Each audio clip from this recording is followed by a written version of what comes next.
Go do it again, over.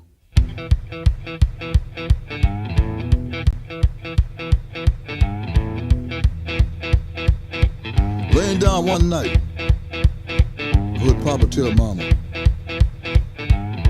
Heard Papa tell Mama, let that boy boogie. Hey, hey, hey, hey. The enemy, and it got to come out. I felt so good. I went on boogie just the same. Boom, boom, boom, boom. Gonna shoot you right down off of your feet.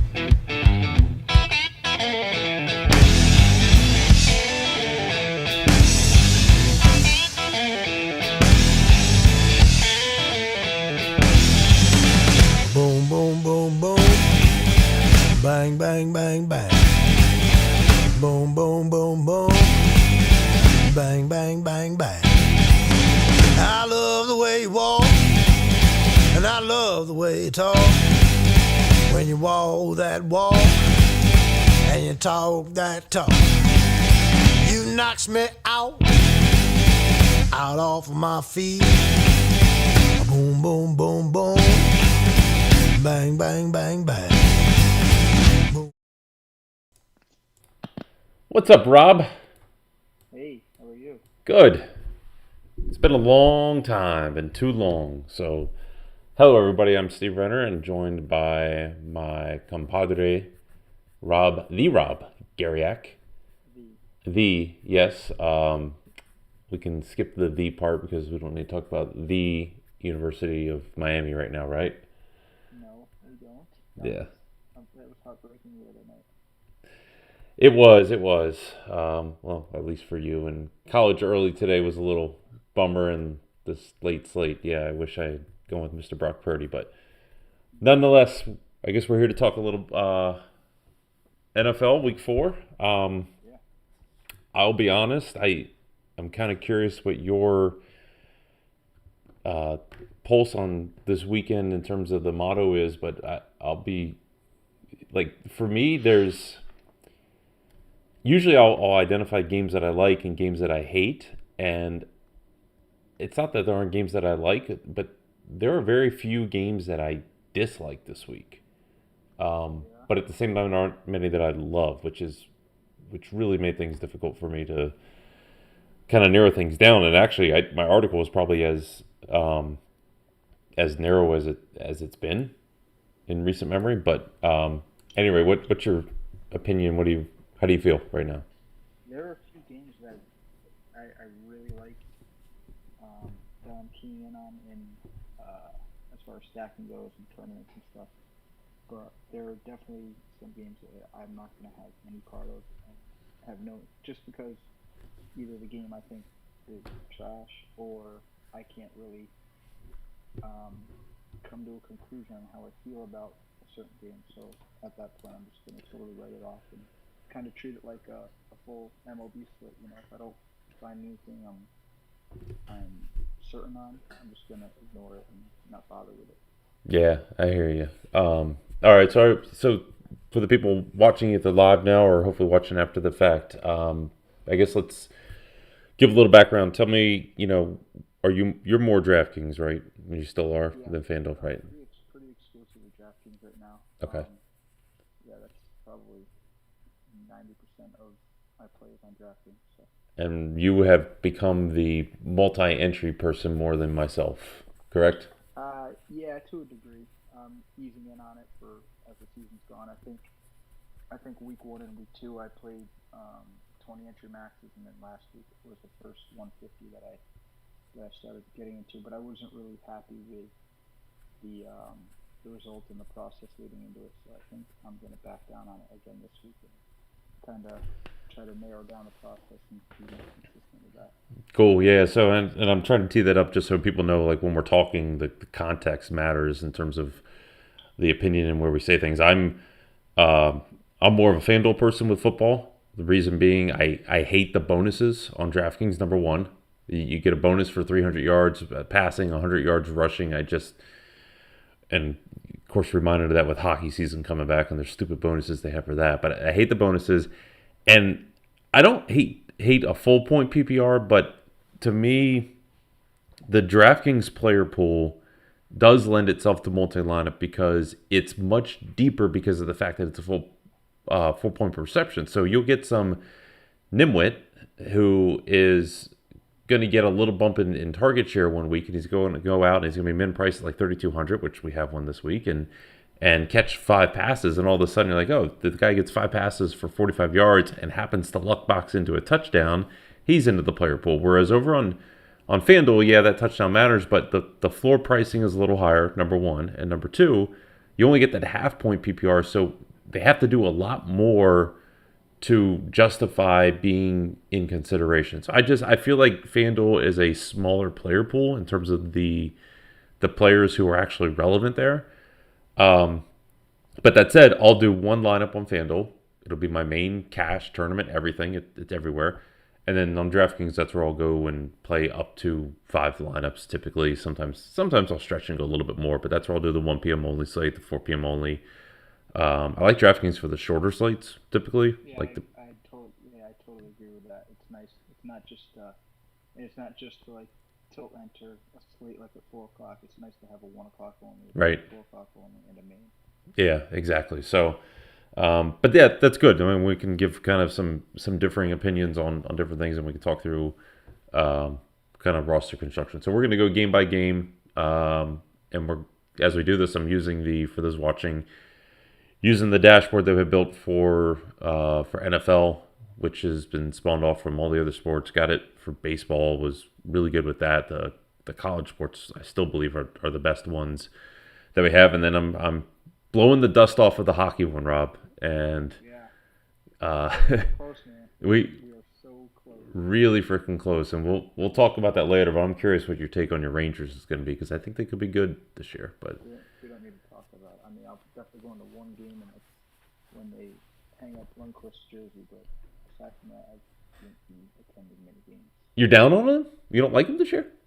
I don't like him. I'm still not sold on everything. I still think it's going to take another year for them to get to the point where you're not like tricked into thinking they're good and then it like falls apart, kind of like it did with the Mets this year. Interesting. That might be my pessimism. All right. Well, we'll see. We'll table that for later in the month of October. But when you're on the dashboard here, this is what it looks like. This is where we land. We've got the breakdowns for each of the position piece, but we're going to go game by game. And so if you click on actually just the teams up at the top, you'll get this somewhat lovely breakdown of the teams. And I've converted all the stats that it's showing now to show current season data, which can still be very misleading. So to me, football is not a model-driven sport. This is more here to help with the research. But and because you get 3 games, and people in their articles are going to say, and I do it too, they're going to be like, well, in the previous 3 weeks, they've given up blank to this, or they did that. And I'm like, the sample size on 3 weeks in the NFL, it's nothing. And you're going to hear people who bitch about, oh, well, sample size in baseball, I need 3 years worth of data, but they're going to take 2 weeks of NFL and assume it's the Bible. It just isn't. But yeah, I think you need like a good 4 to 5 weeks in NFL before you start right. looking at all that stuff for, as far as against the run, against the pass, and everything in between. Well, not just that, but you can take, like, in some cases and say, well, this team is terrible against the pass. Like, you can see it in certain situations. Like Washington has been really bad against the pass this year, and you can see when it's like valid. But then other cases, you've got, and maybe Seattle's not a good example because they've been bad every week. But if the team played Derrick Henry the previous week, well, no shit, they probably gave up 120 yards rushing because Tennessee ran the ball a ton. So, but at any rate, the stats are all shown for 2021. This is kind of the breakdown that you get with the tabs here. We can, go into detail if we just want to see Carolina or Dallas in this case, but I'll lay it out here. I'll let you start on each one and kind of talk through what your feel in the game is. Who do you like in it? Who do you dislike? Carolina 3-0 at Dallas, who's a pretty good 2-1 so far. Yeah, this is a game where I like the Carolina side a bit. I think this is a good Robbie Anderson week because, he's been really been really disappointing, obviously, but his price on DK at 5,100 is nice, and there's a lot of big play upside there. And even though DJ Moore isn't getting all the attention, I think Robbie's gonna see some love from Darnold this week against a corner that's not been great for Dallas. So I'm gonna lean towards Anderson over DJ Moore for Carolina's side, and I'm not really gonna get on the Chuba bandwagon just yet, because quite honestly, I don't know. There's been like the rumblings of Roy Freeman coming out and playing a little bit in passing situations, so I'm not really trusting either side there. So the guy I really like for Carolina is going to be Robbie Anderson for sure. I'm a little surprised that the Chuba Hubbard train has gotten going so much, although it's consistent with every year with football, where one guy goes down, a new piece comes in, and all of a sudden everybody's loving onto it. I don't in baseball. I hate chasing the rookies. In football, I don't hate it as much, but it just I agree. I don't. Here's the other thing too.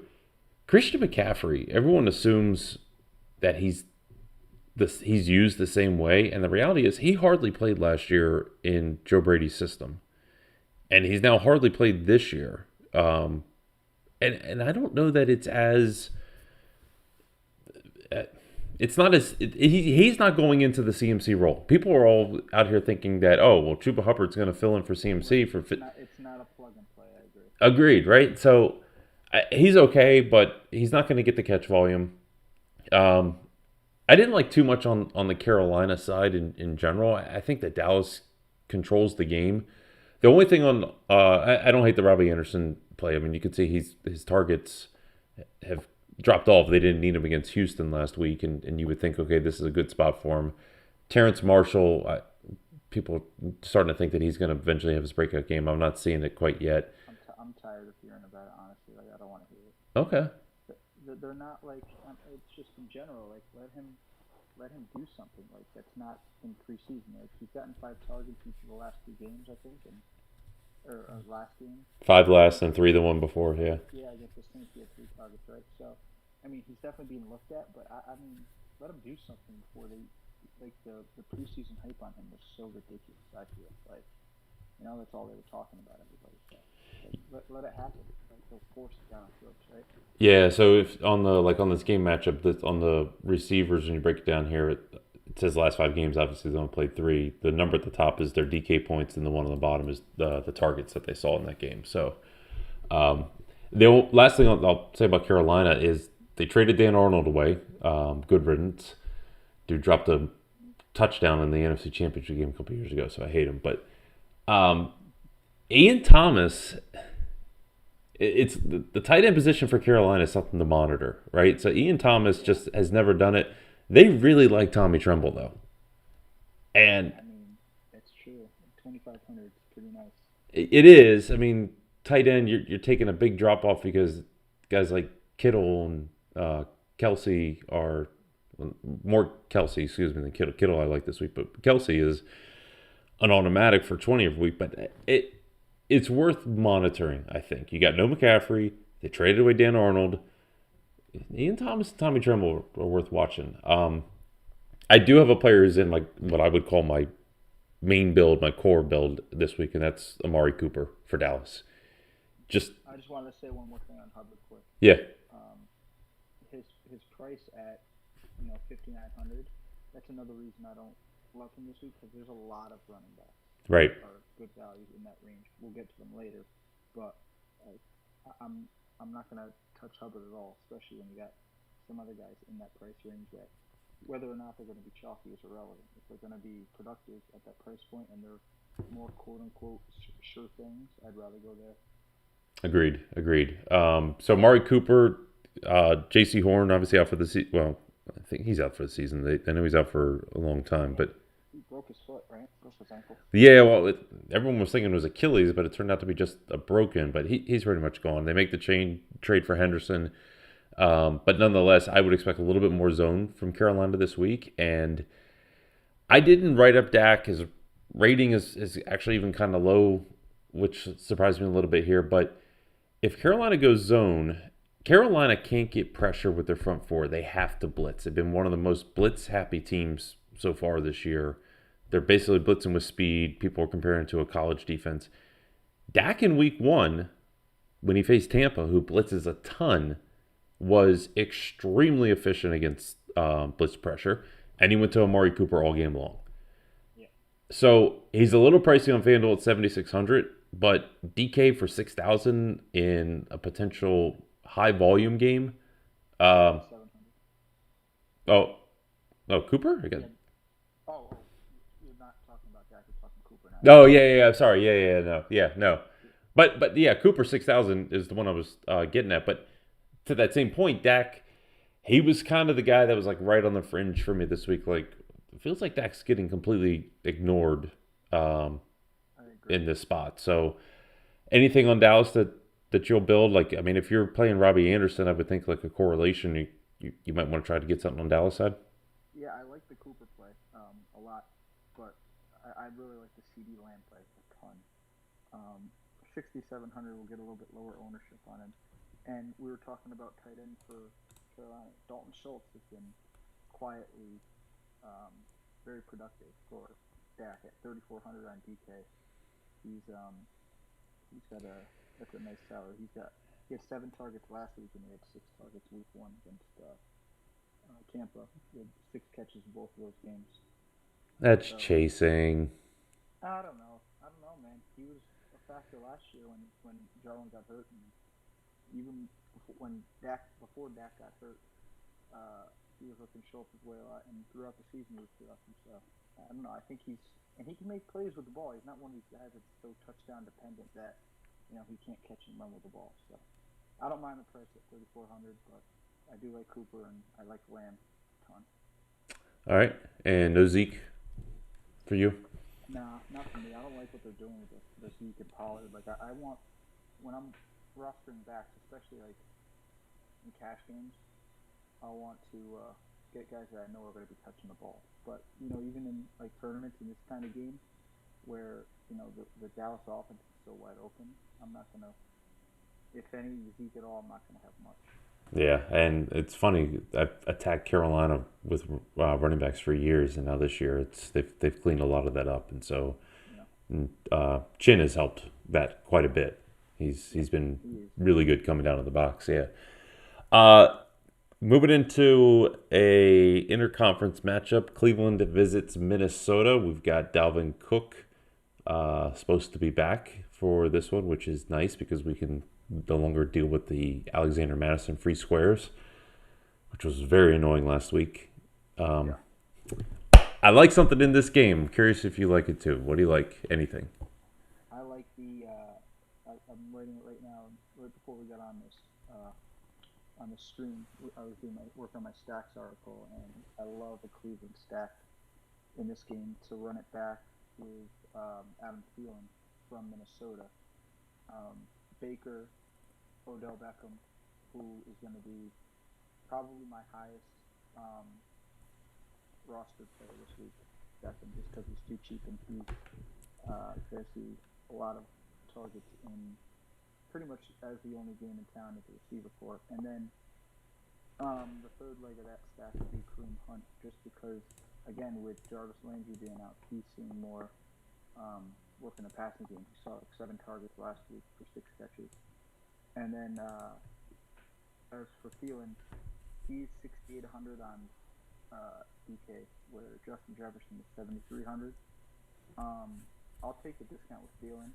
He's had 10, 7, and 9 targets in the first 3 weeks, and he has 4 touchdowns total with at least 1 in every game. So that's where I am in that game. Mayfield, Beckham, Hunt, running it back with Thielen. And like I said, Beckham will be in my cash lineup. He'll be in pretty much. I'll probably have like close to 70% of Odell Beckham tomorrow. So I just quickly glanced while you're talking to see what his ownership is projecting out to be, and the ownership projections are all mostly based upon the data.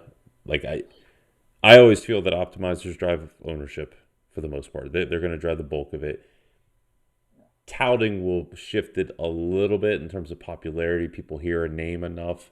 I was surprised that that my models got him under 10% owned this week, and he's actually ranking pretty high. Makes a ton of sense. There's other Schwartz, Higgins, and DPJ are all to me. They're all the same, like the flashy. Ooh, yeah, I want to buy into this guy. He was good in college. It just hasn't happened in the pros yet. I love Nick Chubb in this game. I'm all about yeah. So I think the major advantage. I wrote about this too.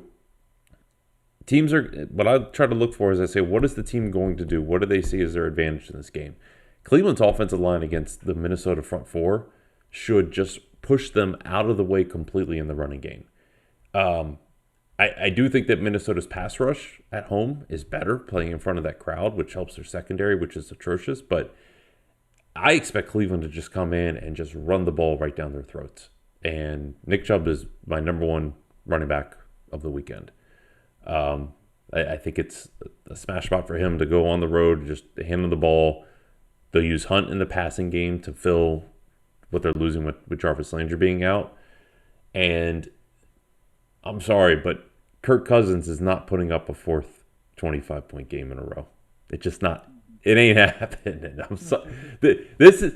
It's definitely my buddy. This is the Kirk Cousins 1 o'clock home game, close spread, shit his pants, brown stain on the mattress. That's Kirk Cousins this weekend. He's throwing 2 picks. Chubb will get set up, punch it in on a short yardage touchdown. That's all I got. I don't hate your Beckham play. I really don't, because it looks like he will be fairly low owned, and I'm sure if I go to the Stacks model, even that I built to, it probably likes the game too. But he's gonna. Did you mention? Do you want anybody else besides Beckham on the passing game for Cleveland? Well, like you were saying with DPJ and Higgins and all those characters, like they're all the same person, but you don't know which one. No, yeah, you're rolling the dice. You're rolling the dice. Yeah. So it would be Kareem Hunt would be the. It's not a traditional stack. It's a negative correlation, blah blah blah, bullshit, all that, whatever. I don't care. The guy catches passes. He's on the field. I like Chubb a lot too, but I think I don't know, for some reason I think this is a Baker Mayfield passing game, and everything you said with Chubb makes sense. But just something in my mind with how bad that secondary is for Minnesota. Like, I think Stefanski knows that they can exploit that, and I think this is a Baker passing game. As Chubb's going to get his work, of course, but I think this game has sneaky shootout appeal, and I think there's plenty to go around for everybody. So I think Cleveland's a defense and run team. I think that's what they are, and Myles Garrett. Dude, if we could roster defensive players in DFS, Myles Garrett would be at the top of my list this week. Yeah. For sure. All right, want to jump to anything else on that one? No, that was pretty much it. Okay. I'm not touching Dalvin Cook. Yeah, me neither. Yeah, me neither. And obviously, I'm not touching the receivers if I think so highly of Kirk Cousins this week. Oh, yeah, good boy. Yeah. Detroit, Chicago. Speaking of brown stains on a mattress, I saw an update. Looks like Justin Fields is going to start. He's going to start. I love it, actually. I love it. It makes a lot of sense. Well, no, it doesn't. I get You you loving it makes sense because you had everyone was on him last week for some reason, and I don't think anybody's going to want to feel comfortable on it here. And like, how bad is Detroit defensively? They're not good. They're not good.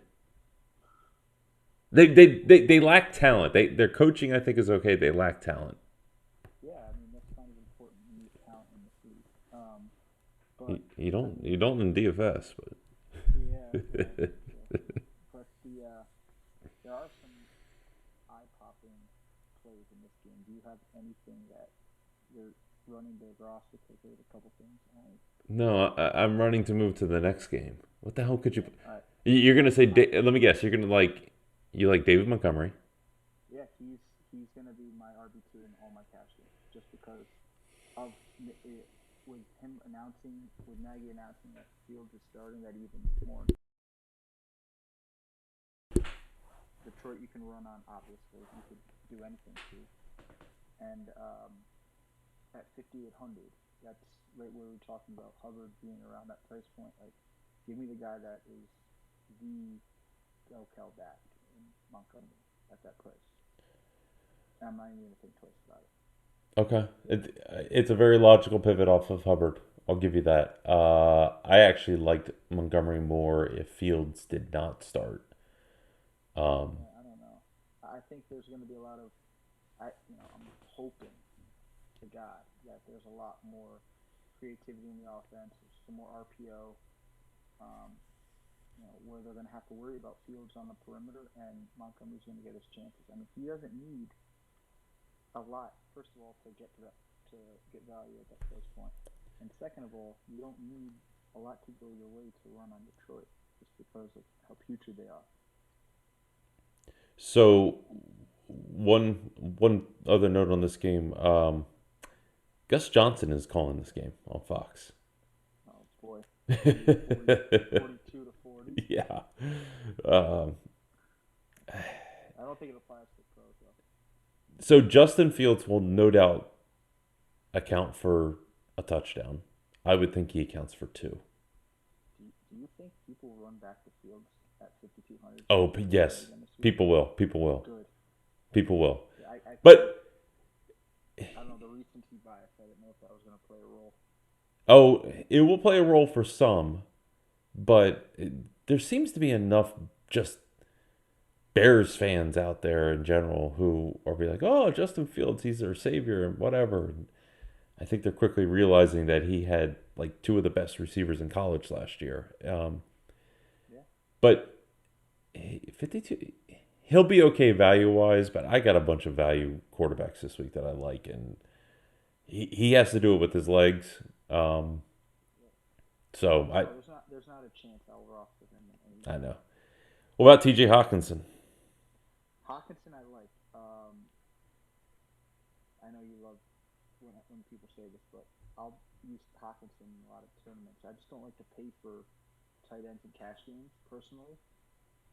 But I like Hawkinson because he's really the only target, him and Swift, there, right? So I mean, that's 5,800 is nice for Hawkinson, who's getting a ton of work. So I do like that play. That's the only play on Detroit that I'm looking at. I don't mind DeAndre Swift, but there's just so many guys at running back that you could play, and I'd rather lean on a guy that's going to be either going against a really bad defense like Montgomery is, or against a guy that is getting 20 touches with his eyes closed. I mean, Hawkinson getting 20 touches in the first 2 weeks and then 2 in week 3. Like you have to go back to assuming he's going to be in that 8 to 10 range. And I think that might have been just that was Baltimore shutting him down. Yeah, it was Baltimore. It was just a one-off. Though. Yeah, agreed. First game, they couldn't get him the ball. I just don't think that. I don't know. What did he get? He got 10 targets in week 1. I think he got 9 in week 2. Hawkinson. It's right here in front of you. We're sharing it on the screen. Yeah, I'm looking. You're looking at something else. Come on, man. No, I'm kidding. Yeah. He got 11 week 1, 9 in week 2. Yeah. Yeah. So it's definitely a viable play. I like him a lot. Like I said in tournaments, but I'm not gonna use him in cash just because I'll take one of the cheap tight ends and hope we get a touchdown and move on. By the way, don't the Lions receivers sound like if there were male strippers, they would be the Lions? Quintez Cephas, okay, which just syphilis. Khalif Raymond, Trinity Benson, Amonra St. Brown, right? You get 4 different types of names in there. Like the Chippendales of the NFL. Yeah, but what the seriously with Jared Goff running the show and you got DeAndre Swift and Jamal, whatever. Dan Campbell. Dan Campbell. It's like what's that show that's out in Vegas? The Men Under or whatever dudes. I don't know. You don't go to Vegas enough. Never been to Vegas, Dude, we gotta fix that. Well, no shit. you should have fixed it before the pandemic, but That's another story. yeah, Men Down Under. That's fucking Detroit. Like, it's just horrible, and there's no relief in sight. No. Oh, I don't know, but it's interesting because like Goff, has to throw every game, right? But he has no one to throw to. I know. For Hawkinson. That's it. So that makes him viable every single week. Yeah, I think Hawkinson is the better auto play than Travis Kelce right now. That's my opinion. I mean, if you take into account the salary. Yeah, exactly. Yep. Sure. 100%. 100%. That's why. Houston at Buffalo. Let me ask you this. It's a 17.5 point spread. Who would you take on the spread? Oof, holy shit. That's a lot of points in the NFL, man. That is a ton of points. If gun to my head, I would probably take Houston, honestly. And Buffalo is at Kansas City next week on Sunday Night Football. Yeah. I mean, gun to my head, I'd probably take Houston. That's a lot of points. I don't care. it's a lot of points, and it's a classic look-ahead game. You're coming off a beatdown of Washington. You got to look ahead next week against the Chiefs, and you got the lowly Texans coming in with Davis Mills at quarterback and 10 running backs. But it's tough. I mean, there's nothing to like on Houston's side, right? Brandon Cooks? That's pretty much the only play you can look at, right? He's getting peppered with targets. But who's he gonna? Tre'Davious White? No thanks.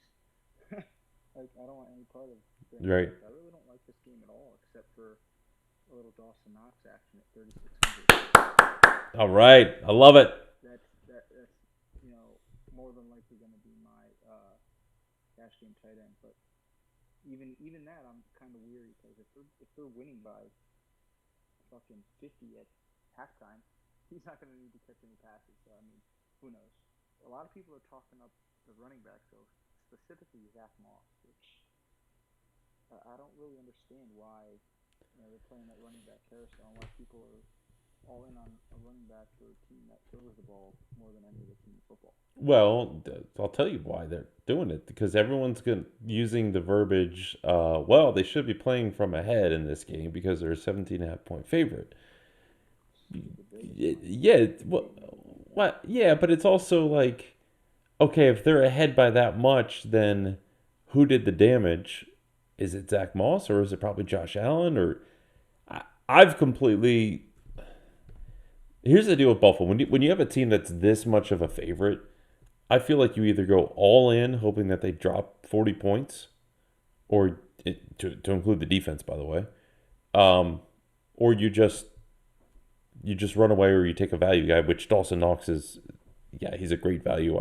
I think he could hurt you in playing him in cash, but That's the only thing I'm like. Yeah, it's risky. Just because of Yeah, but I mean, you could look at like a Dalton Schultz at 3,400, for example. And you know that they're gonna be in it's gonna be Right. a back and forth game, game script wise. exactly, Right. exactly, and I look for the game that's going to be either close back and forth game, or at least the other side has someone that I can feel confident in plugging in. Brandon Cooks, as much as I said about Kirk Cousins shitting the bed finally, how long until Brandon Cooks is hurt? Oh, it's not gonna be. Especially he's getting hit all the time because he's the only one making any plays on that team. No shit. Yeah, so nothing else about this game. I think we can move on from it, right? Yeah, I'm not. Yeah. Indy and Miami, two teams that are hard to figure out right now. A little Jacoby Brissett revenge. So yeah, when we were talking right when we started about like how we like the slate overall and games that I wanted nothing to do with because I couldn't figure out, this is one of those games that I can't put my finger on any play that I like. And I know you do your analysis and notes early in the week like I do, and I've been looking back and forth with this game all week, and there's nothing that I'm even remotely interested in rostering. So I just totally crossed it off the player pool. I'm kind of in the same boat. So I'm leaning that I think that the Colts will win the game, and they're extremely banged up, even on their offensive line. So it's going to be difficult to really expect them to do that. Holy shit, Kentucky beat Florida. Son of a bitch. Did you see that? Yeah. Great. Fuck. I had Florida. I feel like it's a do or die game for the Colts, whereas Miami can at least say, all right, we're without Tua again, and they've had They had a bad loss out in Vegas last week. This is that game though that you could be looking at the score and it's like 28-20. Problem is Jacoby Brissett doesn't throw vertical, and No, he doesn't. to beat the Colts, you've got to go vertical. And you've got two receivers on Miami that are vertical threats. Correct. To a degree, Waddle and a little bit of Parker also. So Yeah, so I mean, they're all perfect guys to tear up Indy. They just have the wrong quarterback playing. even if Tua was playing, he'd be the wrong quarterback. He can't get the ball down the field either. Yeah, and that's a tough secondary for the Colts to throw against. So you're basically looking at the ground game, and they've got no.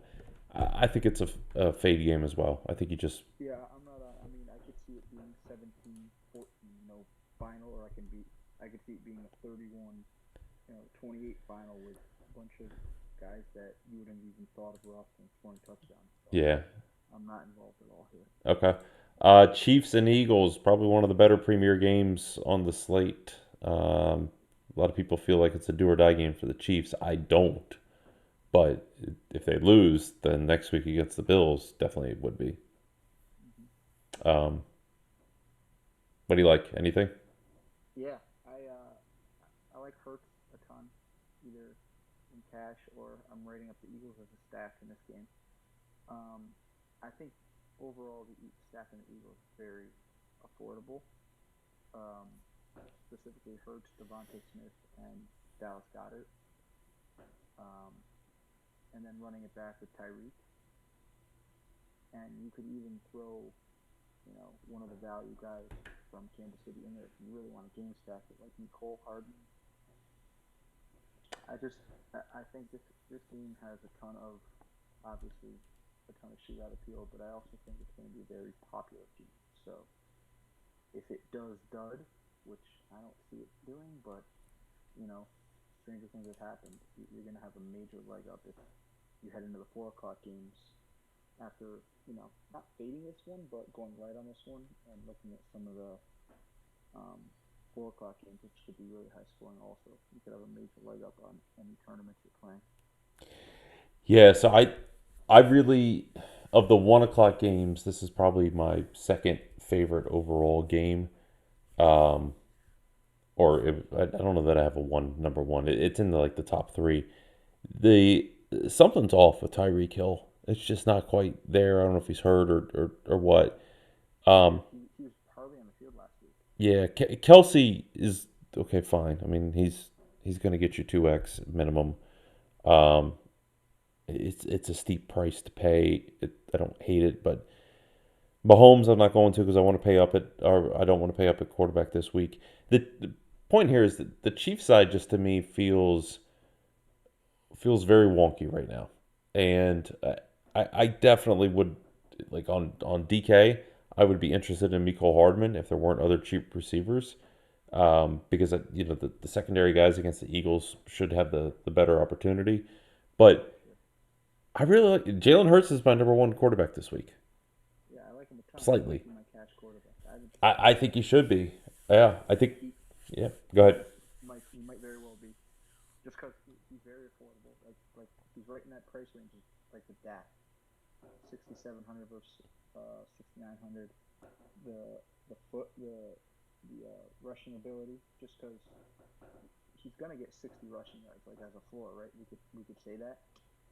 Should. So Kansas City's given up 5.4 per play on the ground, 160 per game. Eagles are rushing him for 5.4, and my feeling is between Hurts, Sanders, and Gainwell, I think Gainwell is going to start to really emerge over Sanders here soon. And I noticed there's a data feed not pulling his stats in, but error. But I think Hurts is the guy you trust, especially in the red zone, almost like with Arizona where Kyler Murray is always the one scoring touchdowns. That's what I see this being with Hurts this week. And 7 of the 10 touchdowns the Chiefs have given up are on the ground.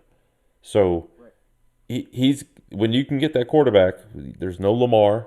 I'm sorry, there is Lamar, but it's not a Lamar slate where he's jumping out of it because he's playing against Denver. But when you get that running back, can't talk right now, get that quarterback who is essentially acting like a running back and get the rushing touchdown upside, Yeah, and cash, and it's just such a safe play. But I like the passing game for him here too, because you think back to where the Chiefs get beat up in their division, it's by the speed receivers, like the speed guys for the Raiders for all those years. That's all the Eagles receivers do is they just run straight and run really fast, basically. I mean, Devonta Smith, not as much as Rager and Watkins, but Jalen Rager, to me, if you're doing an Eagle stack, yes, I would go Hurts, Rager, and Kenneth Gainwell is going to outscore Miles Sanders in this game. It is a very hot take. I think this is the Gainwell coming out party this week.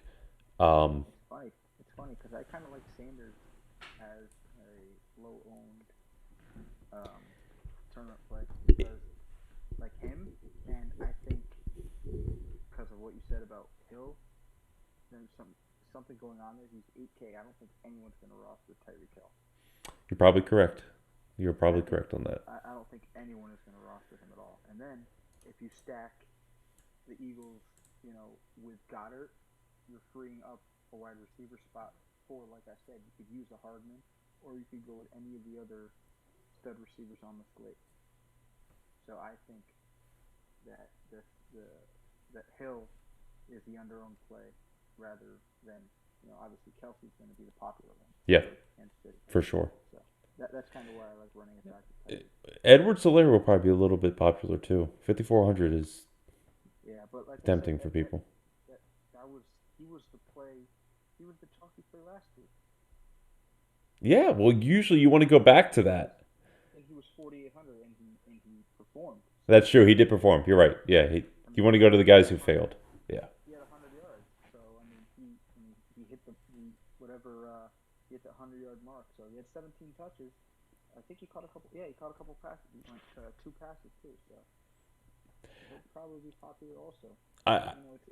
It's a tricky game though because there's the high-priced guys like Kelsey, Hill, and Mahomes, but the value guys of the Eagles too. So you can really feasibly game stack it and build a pretty badass lineup around it without even thinking twice.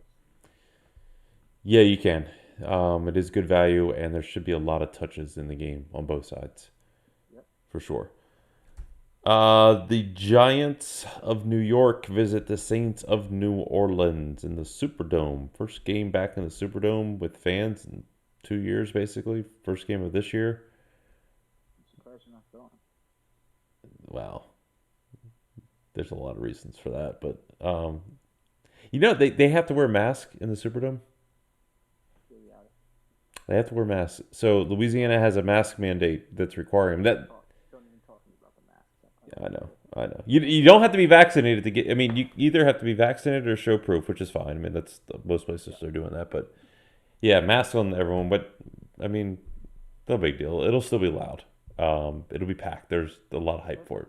People are gonna take their fucking masks off and yell at me. Yeah, they will. Are they gonna have people walking around up and down the aisles? I don't think so. No, they won't. So, anyways, go ahead. I'll let you go first. Oh man, I don't want to say the wrong thing here. I'm very contrarian on this, so go ahead. Yeah? Alright. I mean, I don't really love this game, to be fair. I like Saquon because I don't think anyone else does in this game. And I'm not really sure why, because his touches are going up pretty much each week, and he's still under 7K. And I thought last week was going to be the monster against Atlanta, and it was good. It was 21 points, but it wasn't. I thought we were going to get like a high 20s game, like 100 yards rushing, a touchdown or two. But it was nice to have him catch 6 passes. So anyway, I thought he was going to have the monster game last week, and I love Barkley this week in a tournament because, like I said, I don't think anyone's going to have him. He's under 7K, and I think he could go absolutely bananas. That's pretty much the only play I like in this game. All right, so I'm fascinated to see what Barkley's ownership is going to be.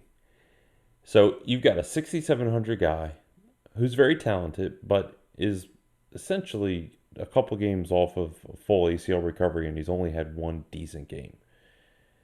And I get that they don't have a lot of receivers, but we talked about David Montgomery against the Lions, who are basically 32nd against the run, and this is the Saints, who are essentially second against the run, only behind Tampa.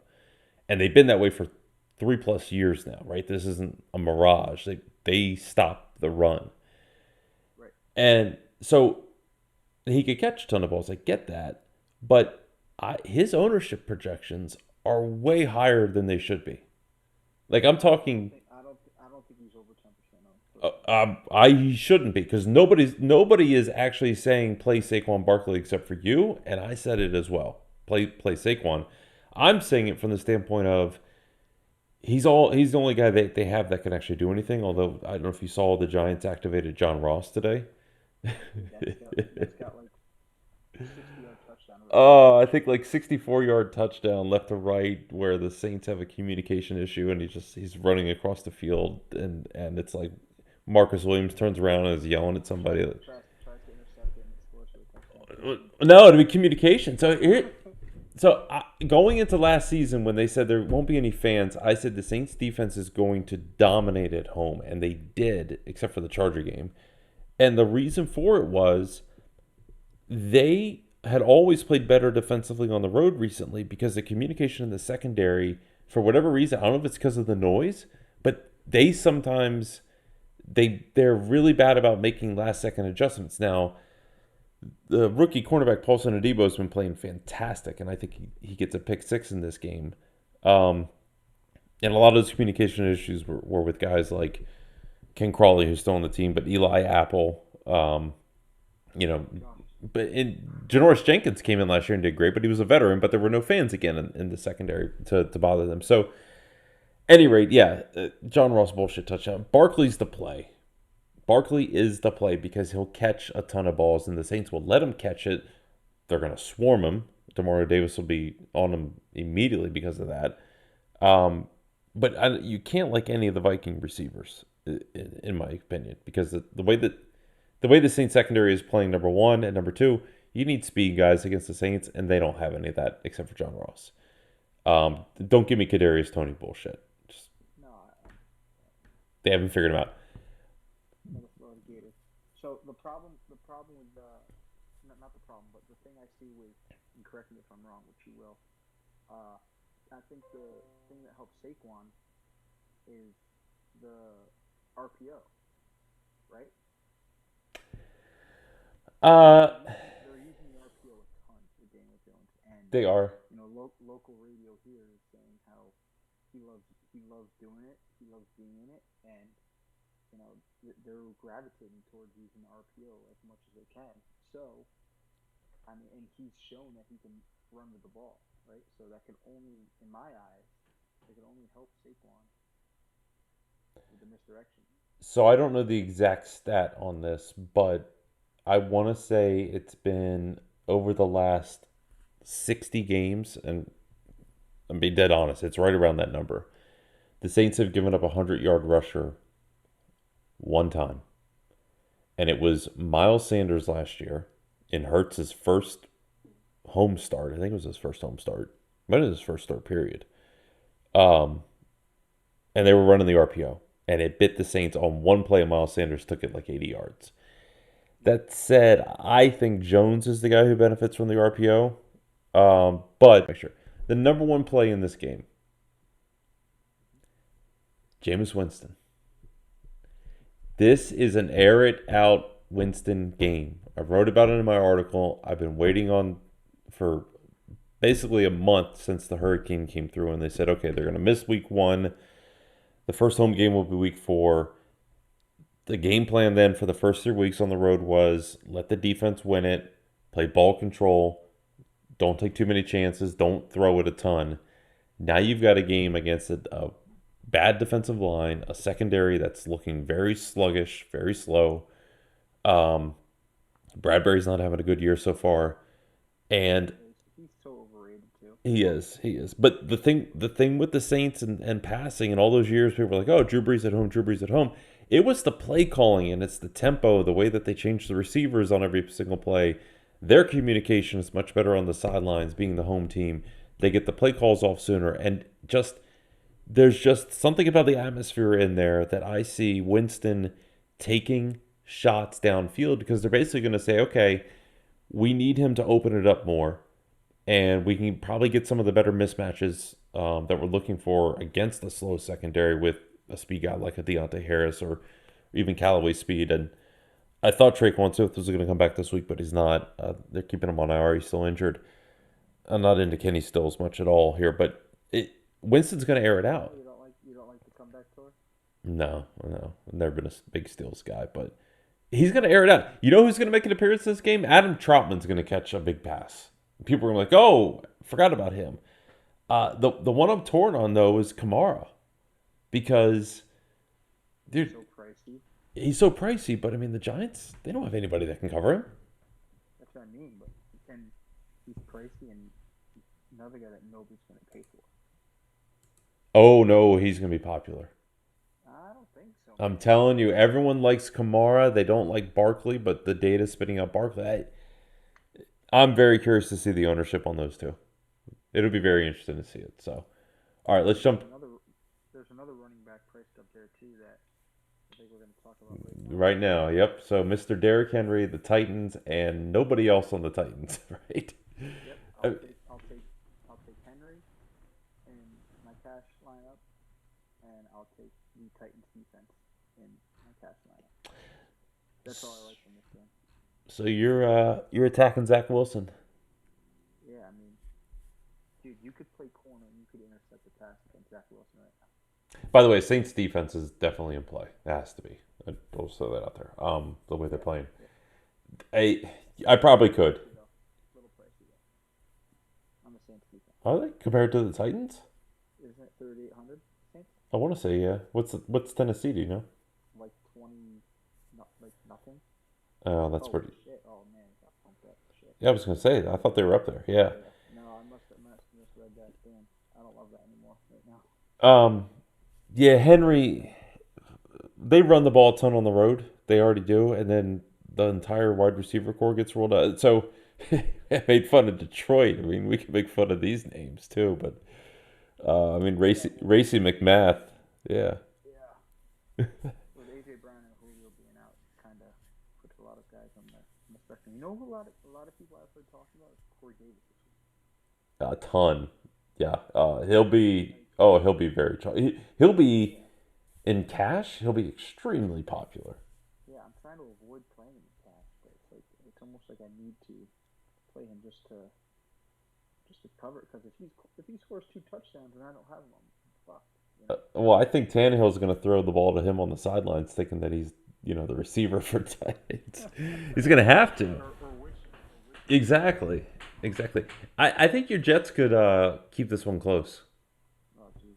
I'm not buying the Titans defense, and I don't have a problem with Henry. I'm taking the upside of and leverage of a lower owned Nick Chubb as my number one, but Henry's going to get you 20 points. It's hard to skip that. You probably need Henry or Kelsey in your lineup this week. Yeah, I mean, I when I looked at the salaries and when I did my analysis, the first things that popped up into my mind were my 2 running backs in cash, Henry and Montgomery, and then moving on, and then deciding whether or not the flex spot is going to be a 3rd running back or a wide receiver. That makes sense. Outside of that, there wasn't much at first. I was certain on, and then as the week moved on, that's when Beckham came in the picture for me as a 3rd, must-have. So that was pretty much clear to me, the Henry thing. Just because there's nobody, and especially when they said Julio and AJ Brown were going to be out, like Tannehill's not going to have anyone to throw the ball to. They're not going to need to throw the ball. This is a classic. Give the ball to Henry 20, 24 times, and let's go home. I think you hit the nail on the head. I mean, because the Jets defense isn't going to slow anything down, but the point is the Titans aren't going to. Why would the Titans risk it? You know what you have in Henry. Yeah, your defense is bad, but it should be able to get force enough punts or even turnovers. I'm not rushing to the Titans defense. Yeah, no, Yeah. that was an oversight by me on the salary. I never. Well, no, but I'm saying even if they were cheap, I wouldn't be doing it. I don't think they play well on defense. Yeah, I don't know who I was thinking of that was dirt cheap. I don't know if it was. It might be this next one. Washington? Yeah, I don't know. Washington at Atlanta? This is another game that I couldn't put my finger on or anything. You know, it might be the Atlanta defense that I wouldn't mind playing at 2,300. Just because how bad. I don't see them giving up.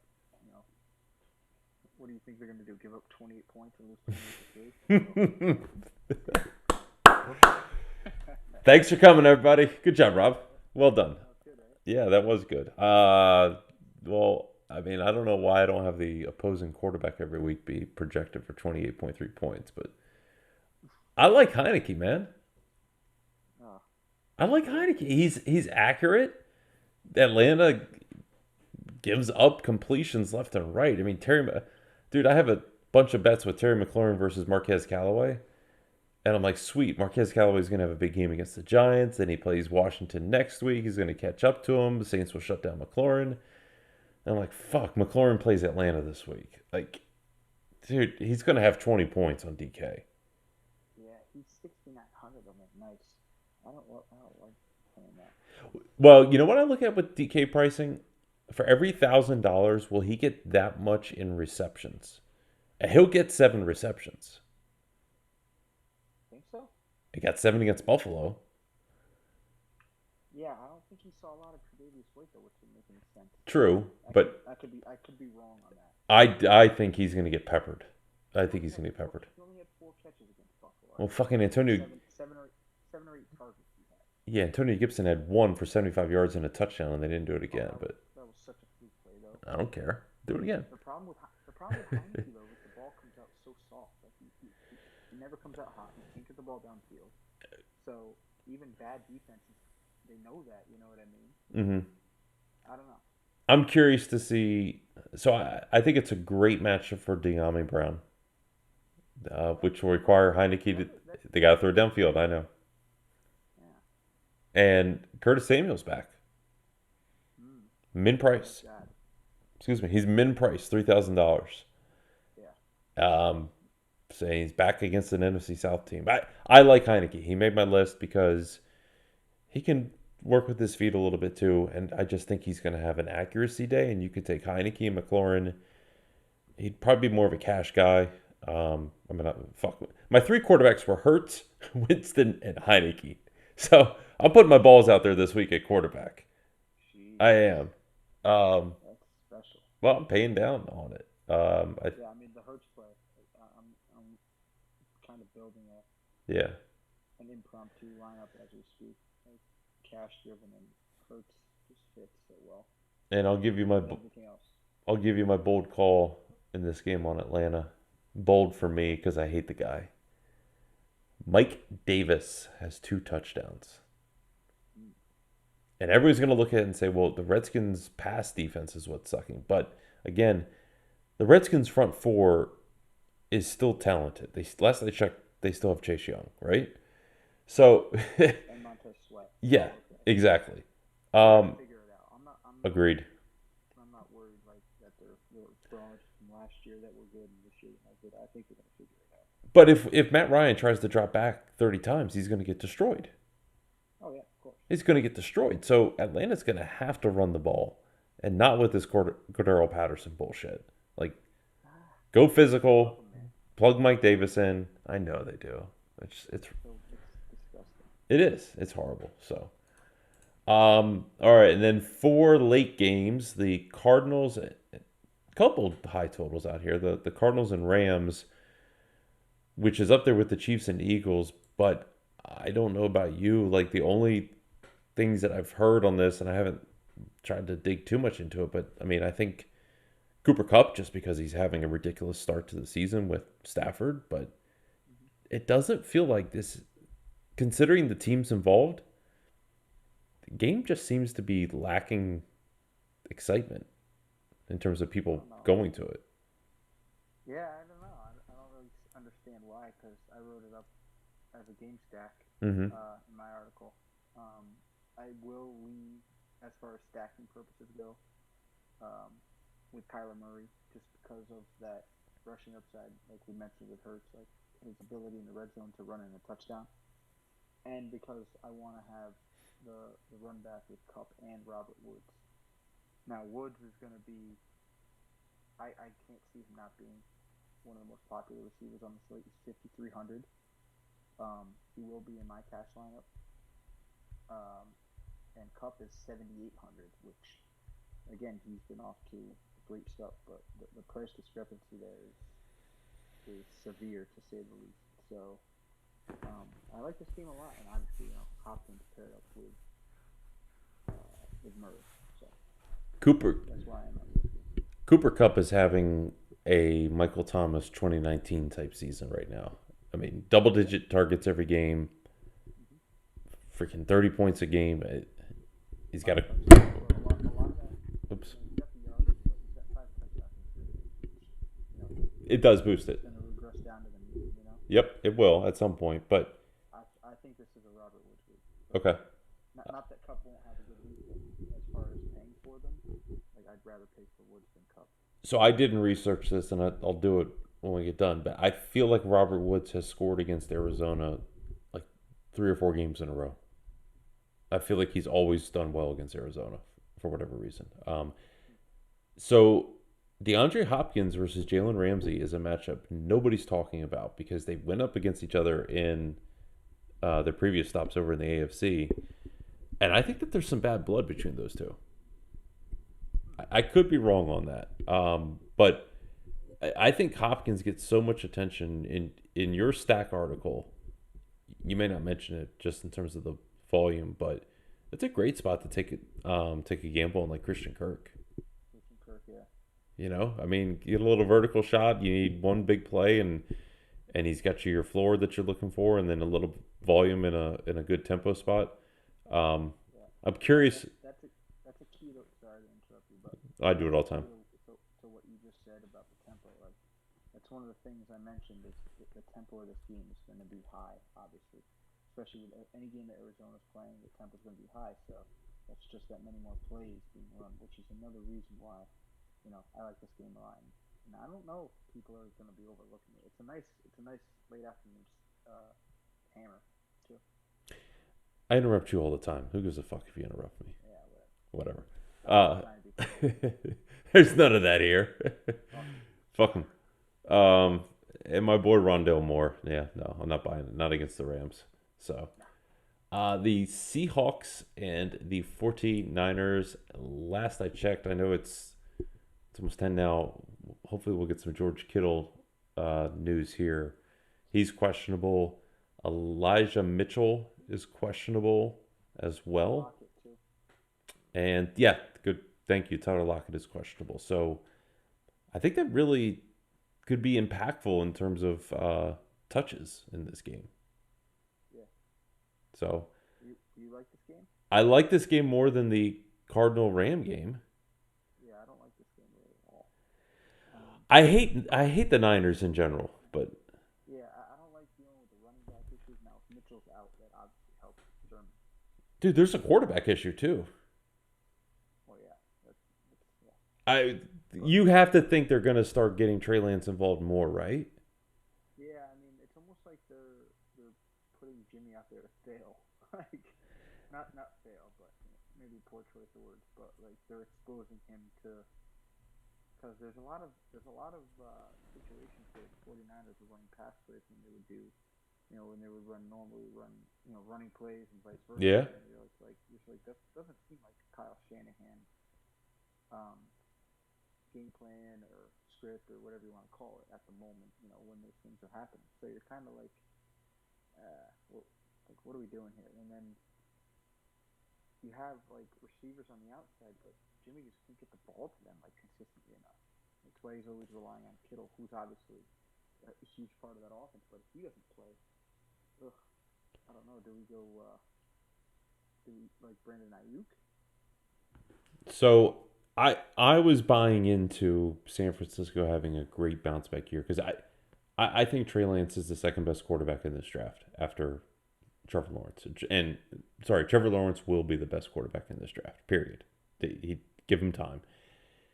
But I think Lance is the second best one, and you've got two dynamic receivers. You had multiple dynamic running backs. They lost one already, obviously, and then I think the second best tight end in the game after Travis Kelce, or Kels, whatever he's calling himself now. But they're still a mess. You hit the nail on the head at quarterback. I think you're exactly right. Like with Jimmy G, it's basically like, oh yeah, you get to go. All right, here's the shit plays, and then when Trey Lance comes in, oh well, here's the fantastic plays. That we're gonna run. Which they haven't done much of that yet, but I think that's going to happen. And the running back situation's a mess. But the problem is if Elijah Mitchell's out, Trey Sermon for $5,000 will. I know. You have to play him. You have to. Against Seattle, yeah. The way they're getting gashed. You have to. You can't, which sucks because, we won't know that until after the 1 o'clock game is kicked. Yeah. I didn't write it up in my article. I didn't go there, but it'll probably be my update in the morning. I'll do another update, and I'll probably mention him there once we get that information. But yeah, I feel like you have to. DK Metcalf, Tyler Lockett, and San Francisco's pass defense isn't great right now. Well, the thing with Lockett is he's banged up. He's questionable. Right. I don't know how questionable he is, but it's worth them mentioning multiple times out there today that it's not a game time decision, but we won't know until tomorrow. It's Metcalf for me all day, either way. He would be the one to. Big bump if there's no lock. Yeah. So this is Go ahead. I was gonna say this is a 4 p.m. only core game. I think for me, there's one of the other games I do like, but the Metcalf play, I'm still gonna be on Cooper over him. There's a couple other guys on there early that I would rank higher than him, but 4 p.m. only, he'll definitely get a boost up there for me. Yeah, the problem is too with Seattle is how bad Russell Wilson's been going to San Francisco. Like he has not been good. I know. There over his career, you know what I mean? So now credit that to what you want to do, like with San Francisco's defenses of the past or what have you, but it hasn't been good. No, well, the defense last year wasn't very good. So, and yeah, I don't think he did much in that spot either. It seems like they try to go to Chris Carson, who his game log 13, 15, 16. That seems to be exactly what Chris Carson's going to do every single game, and probably be the case here again. So, Seattle to me is quickly becoming the team that is too expensive to win you a tournament,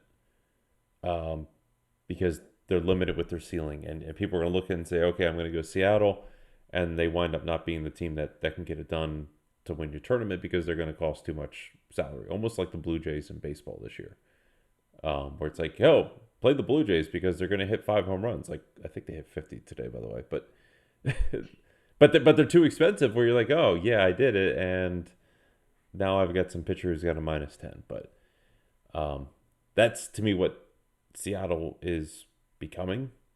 Because you got 3 guys over 7,000 and Carson 6,000. So until you can stomach a Will Dissly or a Freddie Swain, your boy Freddie Swain, right?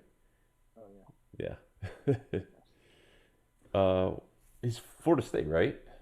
Yeah, now Florida. Florida, thank you. That's right. He was Florida. He was a Gator. I do like this next game. I think this is a good football game. Is that Dotson scoring? Yep. Nice. That's the second touchdown. Yeah, it was. Wide open. You see the catch on the first one? Yeah, I did. Oh my god. He's money at those. Barely got it down. Yep. Oh, well. You need a quarterback, too.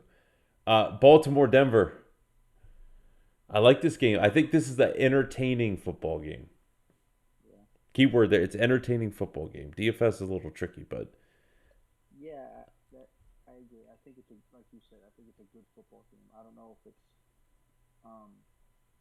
there's much here that I'm going to be running to play. I mean, Tim Patrick at 4,900 is nice. Hollywood Brown, if you can catch the damn ball is sneaky because of the deep plays, but against that Denver secondary, I don't really want anything to do with that. I don't love this game at all, as from a DFS standpoint. My cover boy's in this game. One of my 4 ambush plays is in this game. Devontae Williams? No, Who? Cortland Sutton. Cortland Sutton. That big 12 mark that he had in Jacksonville target-wise 2 weeks ago, I think, was a sign of things to come, and it only didn't happen last week against the Jets because they were just killing them too easily. They could do whatever they want offensively. And Baltimore is not the same Baltimore defense, and they've had one good defensive game, and it was against the male strippers in Detroit last week. Right? So they don't really have anybody in the secondary right now that's going to be able to match up with Sutton. And Teddy's not going to go too vertical. Now, he does tend to like the bigger receivers like a Tim Patrick, but in terms of viable receiving options too, with Judy out, it's Sutton, Fant, and Tim Patrick. That's it. And I think you beat Baltimore through the air right now. So Cortland Sutton for 5,700, and he's pretty cheap on FanDuel too at 6,300. He's in line to get 6 for 60. So you're telling me I've got a cash floor based on volume, and then add in touchdown variance. He gets 1 touchdown there, and he's already putting you into a really good spot. To me, the reason I liked him so much was just because of his price point. I think you start with him, and then you can build many different ways. Like, he's kind of your wide receiver 2 this week, but the guy that you definitely anchor in. By the way, the Fansville commercials, the mom is Hilarious. they're hilarious, but she's smoking hot. Oh yeah.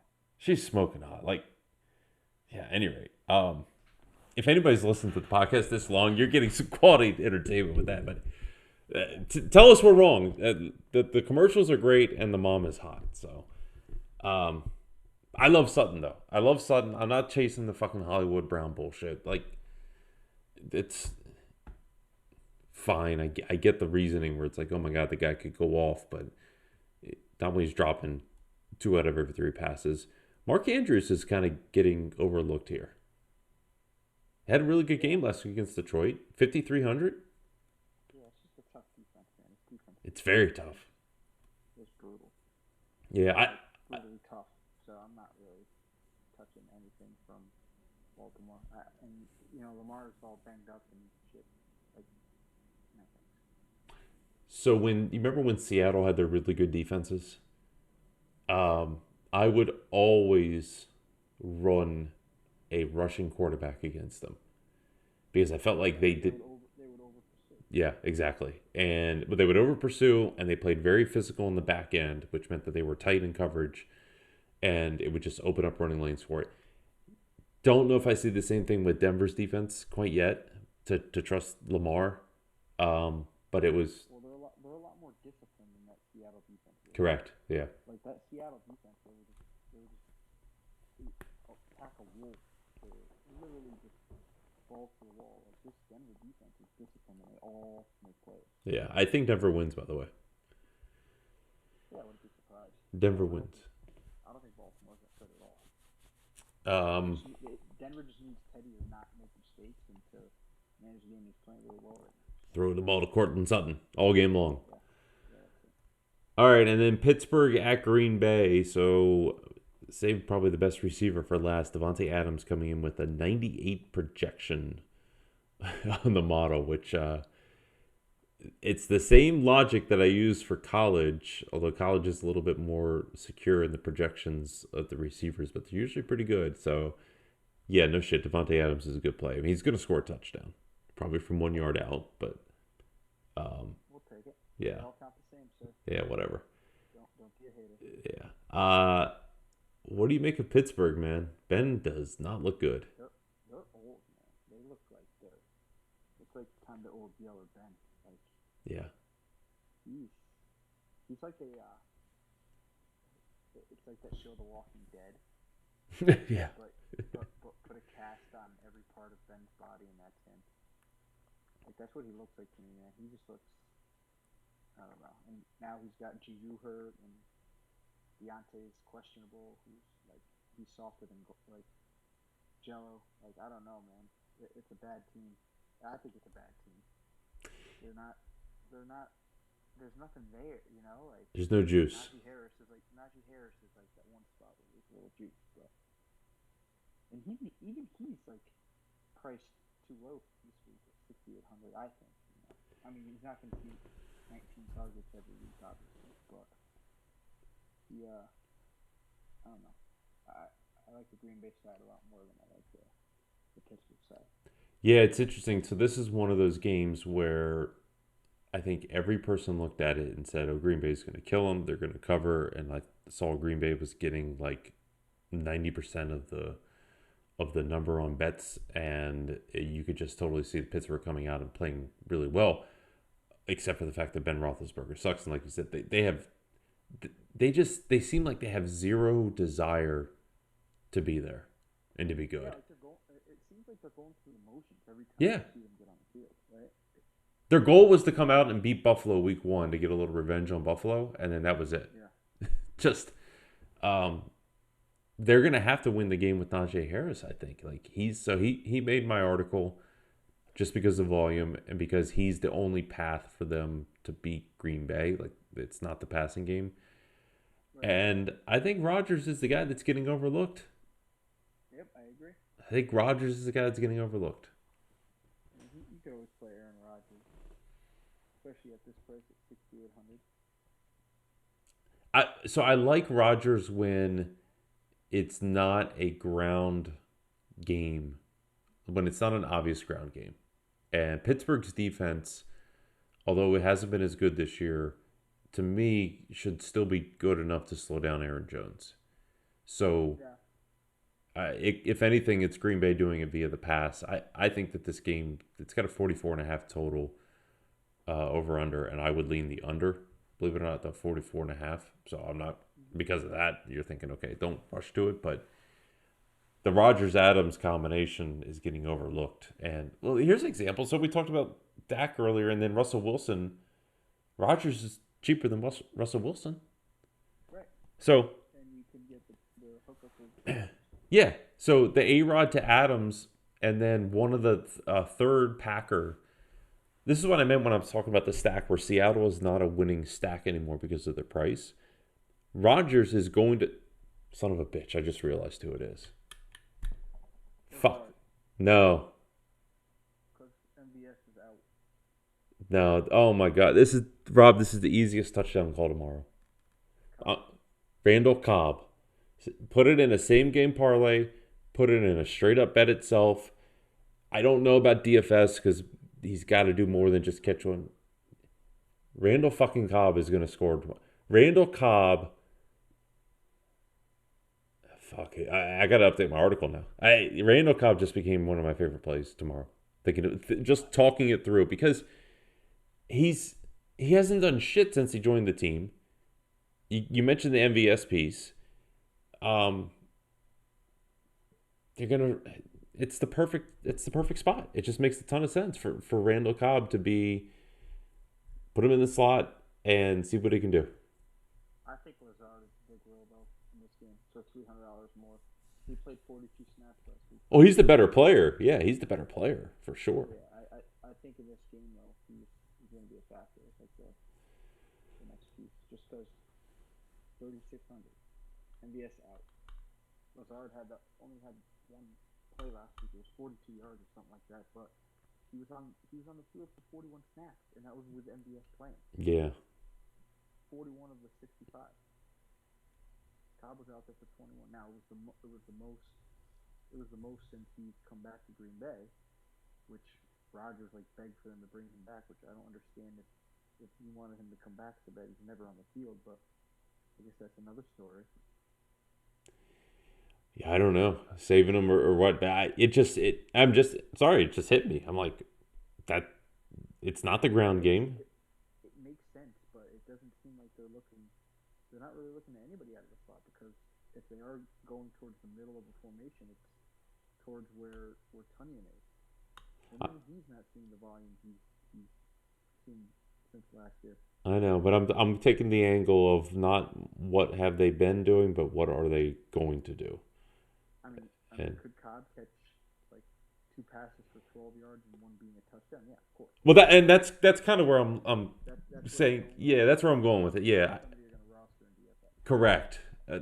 Well, That's, hold on. dude, he's not all of a sudden going to catch six targets and catch 5 passes. Okay. And a touchdown. I don't see it happening. The dipshit for Tennessee is going to be fairly popular. Yeah, well, that doesn't mean you have to roster him. You don't have to roster him, but what I'm saying is this. I think Cobb is a much better value play. The only way you would play him in DFS is if you're going Rodgers, Adams, Cobb, and basically saying I think Green Bay is going to smoke them, and Rodgers is going to throw 4 touchdowns. He'll throw 3 of them to Adams and Cobb, right? And then you're like, and you're hoping that okay, it's not 2 for 12, that it's at least like, 4 for 40 and a touchdown. Yeah. Well, if I'm going that route, like you said, the kid from Tennessee pivoting off of that, I'm just going to go with ours at the same price. Well, so here's one other thing. So I mentioned the same game parlay, which I know you're getting DK here soon in Connecticut.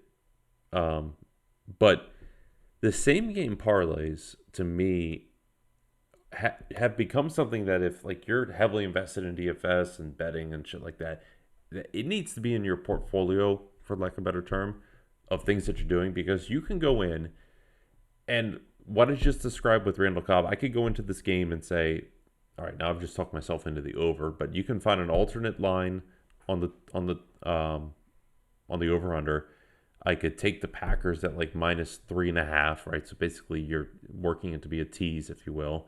Do an over on the receptions for Devontae Adams. Do an over on Najee Harris rushing yards.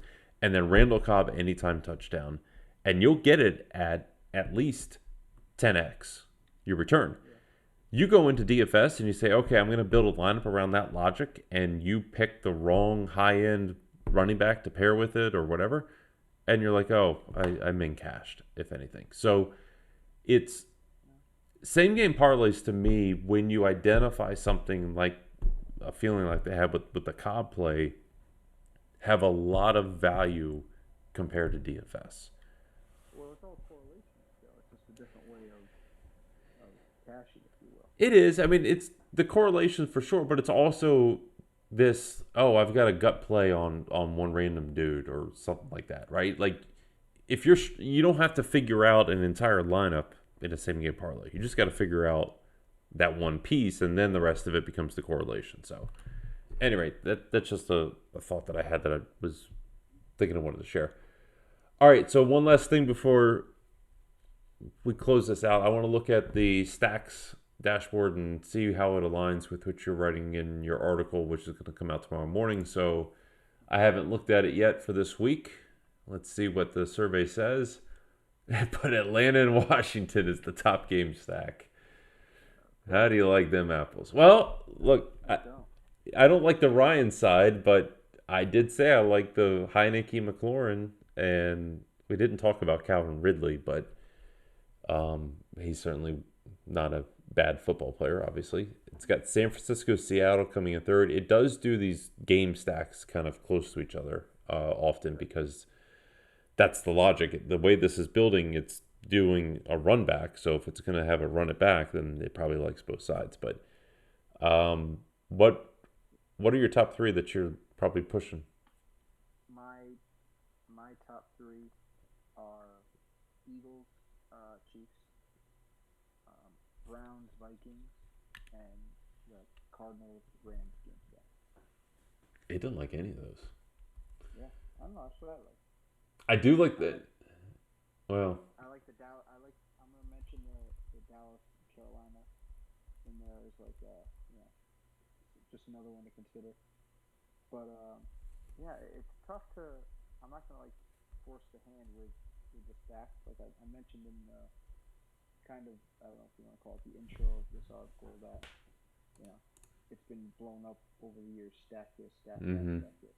If there's nothing to stack, like, don't force it, So I think I'm going to feel good about writing up in somewhat detail 3 good stacks, and then I'll have a couple extra to consider this week. But you know, it's a very wonky slate where, like we were saying, there's a couple games that it's tough to figure out, get a pulse on. Like just from what I was looking at and from my point of view, two of the top stacks in the model here are games that I can't figure out. So I'm just gonna stay away from, you know. Yeah, and you brought up a very valid point in regards to the stacking piece. I mean, you don't have to force it every single time, and I think one of the reasons why that's turned out that way is we've got a lot more mobile quarterbacks that are consistently at the top. Again, this week, the guys like Lamar and Kyler don't seem to be dominating ownership, but when you have that scenario, then you just killed the quarterback to receiver correlation in a lot of cases on stacks, and yeah, it doesn't work out. The other thing, you can be very creative with the stack and basically say almost where it's not a stack. Like I see a path where a defense and a quarterback and a receiver work out. Like if all you're looking for is the total points that a team can score, and defense scores as well, and it pays out. So there's a lot of ways you can, I guess, plug it. But the other aspect, and this model that I'm going to tweak to some here too. It does kind of take into account the cost of how much it costs you to get the players in, and that. Oh, that's huge, and that's one of the reasons. That's why you like the Eagles, probably, right? The Eagles side over the Chiefs, yeah. Agreed. If I like to stack the Chiefs side, it would be Mahomes, Hill, and Kelsey, and I'd be playing min price players across the board pretty much. Yeah, so I don't. I need to add that in here to see the value. I can sort by the stack cost. Well, here you go. So all the stacks that it printed out here, the Chiefs is the most expensive, right? Not shocking. I mean, yeah, it's Mahomes, Kelsey, and Hill with Devonta coming back, but the Eagles, it spit out Hurts, Devonta Smith, Miles Sanders with Tyreek on the running back, which I think you kind of mentioned. That's 27,000. I like that, but I had got it in there over Sanders just because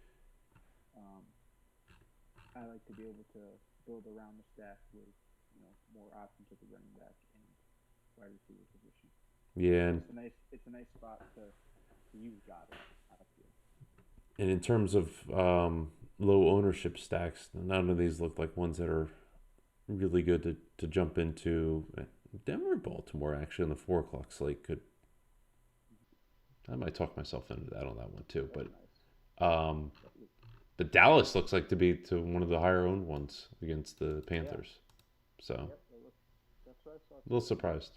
Okay. I'm a little surprised that there's some Steelers talk out there a little bit, which we discussed it. I don't understand why anybody would want to roster the Steelers. The Steelers? Ben's cheap at 5,500, but I'm like, what is the infatuation? What the fuck? Yeah. No, I mean, the only way they win is if Najee Harris goes for 200. Yeah. Well, I think they're looking at again Deontay Johnson, getting peppered with like these little short. Yeah, I know, but because Juju's out, and but Deontay's questionable too. Like, he might not even play. Yeah, that's bad. That's ugly. That's ugly. I don't like it. So there's a lot of things that we're hearing from a lot of people that you hear every week that are saying some shit that doesn't make too much sense to me, but who knows? We'll see what happens. Well, so this is one thing I've been trying to build. Started last week. It's a chalk report to kind of show not just leverage, but like a comparison of, hey, this player's popular. Who's someone in a similar range that's a pivot, and someone who's popular isn't always a bad play. Obviously, like Amari Cooper's the second guy listed here. I'm high on him, but it's interesting to look like. So Devontae Adams, the pivot would be DeAndre Hopkins, which makes sense. A good player to good player. It makes sense in terms of the players. That doesn't make sense. I wouldn't do that this week for that aspect. But just another tool that people could certainly use here. This has Najee Harris. Yeah, this says Najee Harris up there. So I'll need to add in I guess, by position to be able to filter out. So I think we've successfully beaten the slate to death. Yeah, I think so, man. Let's get some lineups together and take it down tomorrow. Yeah, I'm going to try to actually get lineup set tonight and not tinker them at all tomorrow for good. So, all right, for Rob, I'm Steve. We'll hopefully doing more of these. We're going to do this for hockey at some point too, right? Where I'm just going to come on here and butcher the names and you'll tell me who to play and I'll just say, okay, sure, done. Yeah. I'm done. The hockey ones were always fun. I'm stacking Vancouver this year. Yeah, of course. Their power play unit, the fucking looks money. The top power play unit. It does, yeah. If they don't commit penalties themselves, they'll have plenty of time. Well, that's the problem. Yeah, they probably will. They probably will. So. Yeah, we're what, 1 week, about a week away. I'm getting fired up. Yeah, excellent. So, all right, Rob. Well, good chatting. Good luck tomorrow.